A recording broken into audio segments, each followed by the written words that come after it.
You don't have to be crying in the break room to be burned out. Some signs are so subtle, but they're screaming for your attention. In this video, we're going to talk about the silent and less obvious signs of burnout, because nurses tend to push these particular ones down or they ignore them. And we're going to just explore how to align with your truth. And we're going to talk about the letter A in my heart framework. By the end of this video, you'll know how to spot those subtle signs and to listen to those whispers of misalignment before they turn into burnout or blow up in the break room. So let's talk about it. What does burnout really look like? I know for me, it came very subtly. And so if you've heard in my videos, I talk a lot about misalignment versus burnout. It's because like recently here, before I retired, I initially thought I was burned out, but I really wasn't burned out. I was misaligned. And so burnout has specific signs. And here are some of the signs that I was able to look up. Now, these are the signs that are not apparent, like brain fog. Okay, let me tell you another one. Lack of creativity. You begin to start avoiding people after work. You have a short fuse with your loved ones. Now, this is really not fair because you're at work, you're frustrated, you're burnt out, and now you come home and then you release on your family. And your family are the ones that really love and care for you. So when you start snapping like that, when you're starting to act out on those that you love, that's where you really need to start paying attention. Even at times, you probably are very productive. You might even still be smiling, but the joy is really gone. It's almost like you're smiling, but you're frowning at the same time. You're tired. Even after getting a good night's rest, you dread your next shift. You do not want to go back. You're starting to become indifferent.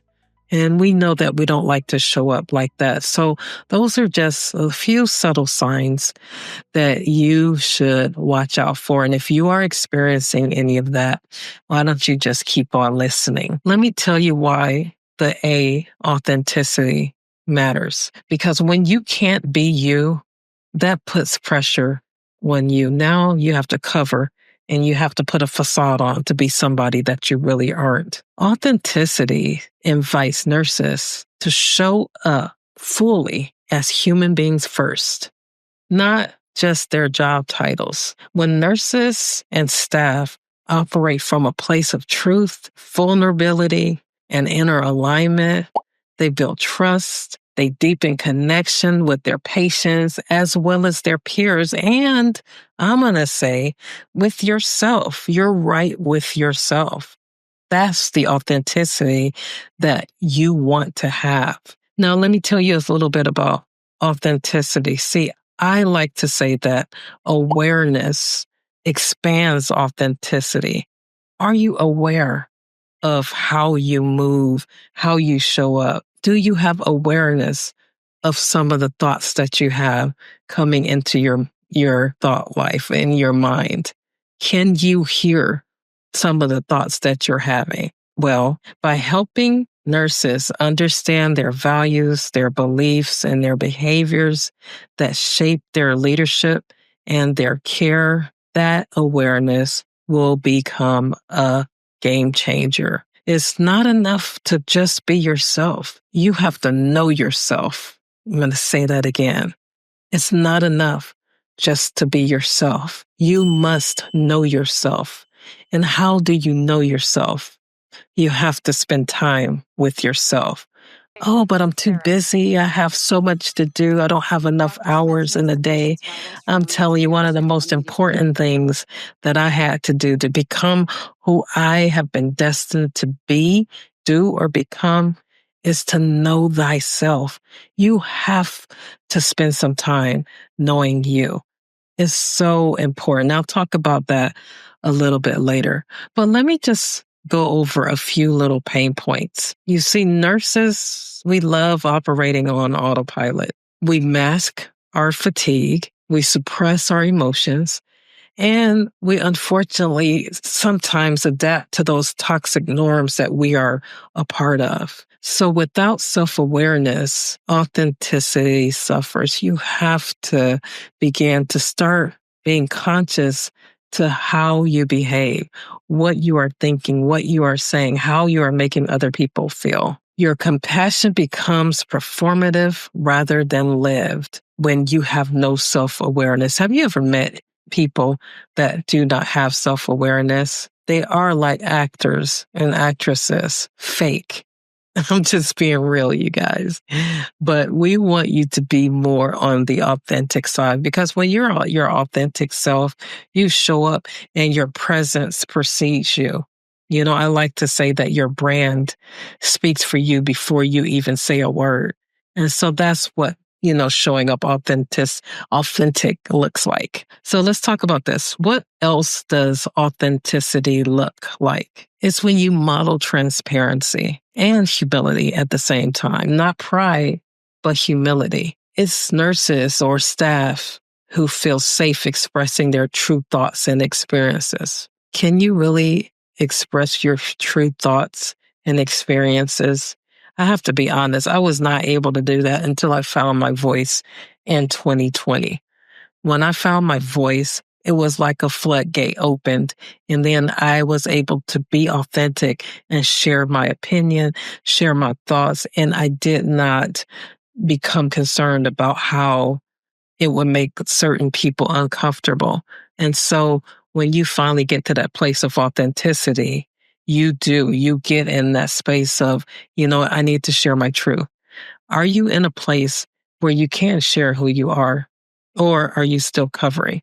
Because that's draining as well. So let's keep moving on. Also, a workplace where values and actions align. Do your values and your actions align? Are they congruent? I know that's where I started feeling a little bit of the misalignment, because there was so much in my heart that I wanted to do, but I couldn't do because I had to do the work. And and that's okay. For me, it was for me to early retire because there was something else that I was supposed to be doing. When you have to suppress your emotions, deny your truth, or pretend you're okay just to get through the day, oh my gosh, you are lost. You've lost your alignment. When you have to, here's the things: suppress your emotions, deny your truth, and pretend you're okay just to get through the day. Have you ever had to do that? I've had to do that before, I have to be honest. And it was such an exhausting day when you have to push through like this. I have something that I want you to do for you. I'm going to call it the alignment audit, because I had to do that and it helped me so much. I want you to ask yourself these things, and I want you to put this in your journal. Am I saying yes when I mean no? Oh my God. It was so liberating, you guys, when I finally learned how to say no. You see, I was always saying, yes, I'll do this. Okay, I'll step up and do this. I'll do this at the risk of my own well-being. It's because, we have this tendency to want to achieve and to prove ourselves and things like that. But when you really start learning who you are and your authenticity, that's where you become like, okay, I am valuable all by myself where I am. I do not need to do anything to prove my worth to anybody.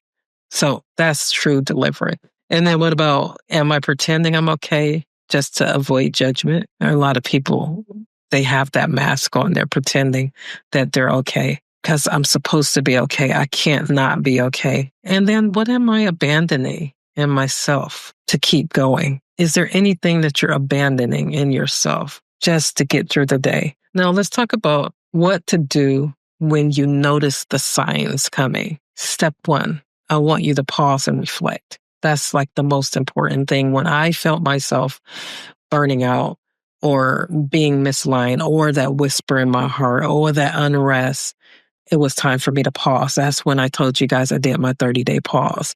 And I took some time off so that I could pause, because you can't fix what you don't acknowledge. It was so critical for me to acknowledge, okay, Charlene, when I was sitting on that healing circle, I am being true to everybody else except for me. So pause and reflect. And then step 2, why don't you just do a small daily repair? A 10-minute walk, journaling, a cry. Sometimes you just need a good cry. A boundary. Maybe you need to put up a boundary. All of these are medicine, not luxuries. You have to start taking care of yourself. I started doing the walks. I call them my God walks now. Every time I feel myself getting where I don't need to be, I walk, and then it just like literally the unclogging, the releasing begins to happen. And I am a person of practice. I am a woman of faith, so I'm a prayer warrior. And so I do love praying. But now there's another solace and a safe place for me as well. And then the third step is to speak your truth to one person. Find somebody you trust, somebody that's really close to you. And I want you to do that because of this. You see, burnout cannot survive in an honest conversation. When you share, you invite connection, and that connection is your lifeline. And so don't let burnout hide, because it will try to hide and it will try to isolate you. So when you talk to a trusted friend, someone that's not going to put you down, but someone that loves you enough to sit with you in this challenging season that you're in, I hope that helps you.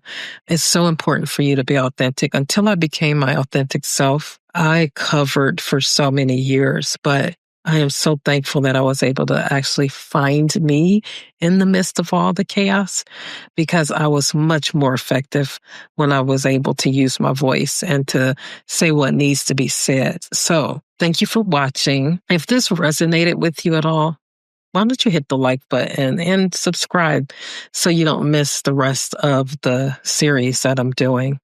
I want you to comment below what other hidden signs of burnout that you've noticed in yourself or in someone else. Let's talk about it. I'd love to hear, because there's way more than what I said, but I'd love to hear some of yours, some of the hidden things that we don't necessarily talk about, so we can help one another out. Thank you for watching. In the next video, we'll explore boundaries that heal, how to say no without guilt in healthcare. Very challenging, but we have to learn how to do that. Until then, why don't you give yourself permission to pause and remember, authenticity is your superpower, because when you show up amazing. I mean, ready to be your true authentic self. And that's when you really impact. So what did we learn just now? You learned about validation, that subtle burnout is real. Yes. New awareness of suppressed symptoms. I gave you a little alignment tool, some actionable strategies for realignment, and a growing community of support. So join my community if you want to be more connected, more plugged in. I look forward to talking to you, and I'll see you on the next session.